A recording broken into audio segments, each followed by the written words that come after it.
Hello everyone and good morning.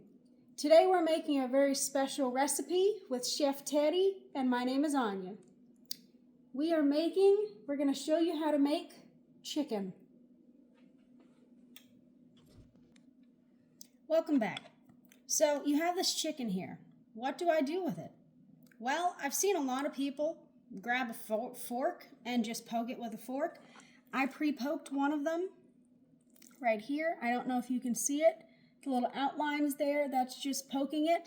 What that does, to my knowledge, is when you go to season it with like this type of seasoning, it will help to, one, cook the chicken faster, but two, it will also help to, well, get the flavors into the chicken. And so the chicken will become more flavorful. Make sure to also wash off your fork or just grab a new one. Wash it with soap. So what you're going to do while you're poking your chicken is you're going to come over here like I did previously. And I just put some butter in here. I just have some butter pre-melting in here, just rolling around on low in the background. That way we can be very efficient with our time. And so what you're going to do is you're going to poke the other two chickens. And I hope that you washed your hands before touching all of this and after you touch all of this. And so you're going to poke your chicken, and after that we're going to put it into the pot. Once you've successfully poked your chicken, and it looks like it's been successfully poked, then we transfer it to the pan that I'm using. And if you feel the need to, like sometimes what I like to do is I can't eat this entire chicken breast in one meal. So what I like to do is I like to cut this chicken breast in half. So then it looks a little bit more like this. Ta-da!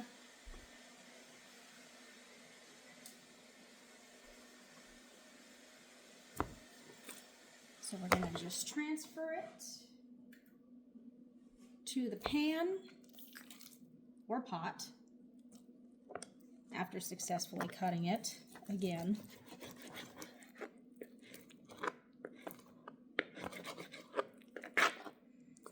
It's easier to cut if you decide to cut it when it's actually cooked. It's easier to cut that way too. You can just transfer it to a cutting board and cut it that way.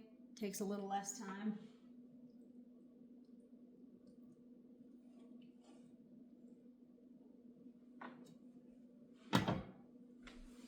So then we're going to take ourselves right over here where the pan is.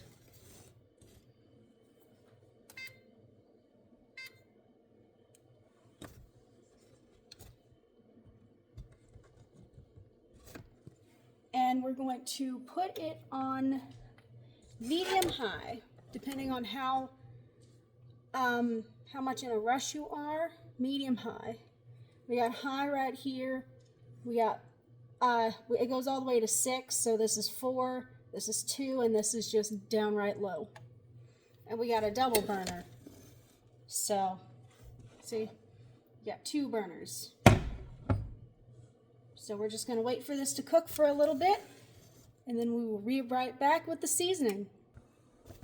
So, how do you know when your chicken's done? Well, let's take a look. It's steaming, and it's no longer pink. This is another reason why I cut it in half, because you can tell if it's pink. There's still some pink, like right here.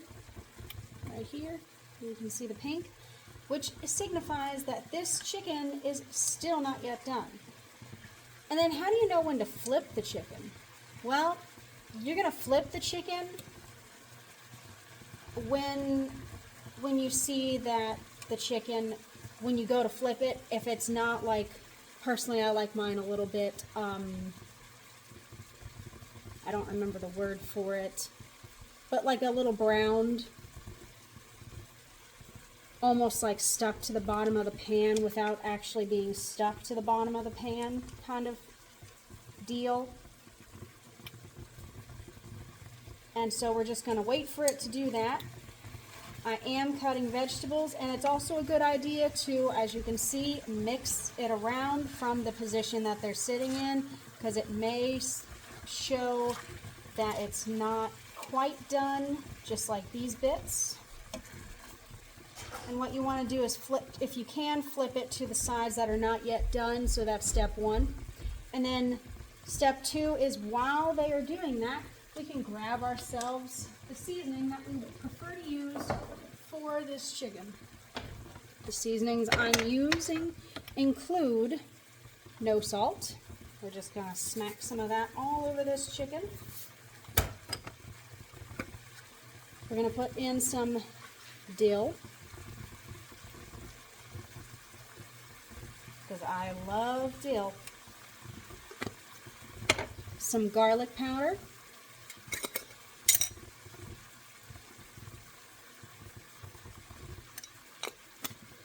And last but not least, some kickin' chicken.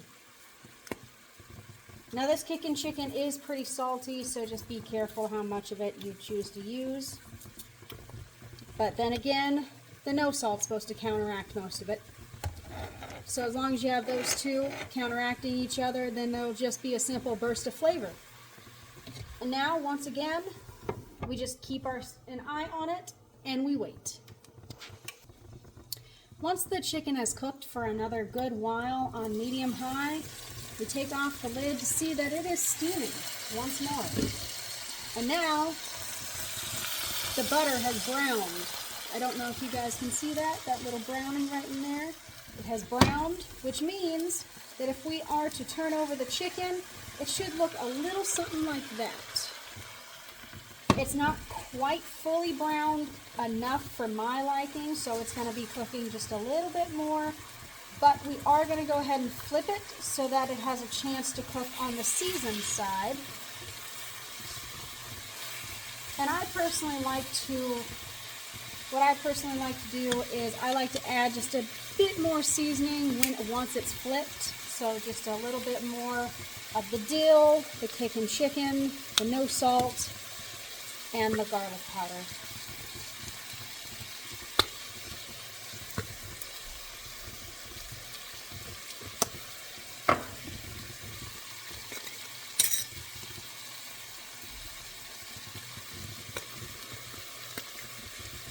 This is personally what makes it good to me. And as for what you can pair it with, I'm currently cooking some brown rice here in the background. Right there. It's cooking. And then over in this pot over here, I'm cooking some broccoli with mushrooms. Let's see. Yeah, broccoli with mushrooms.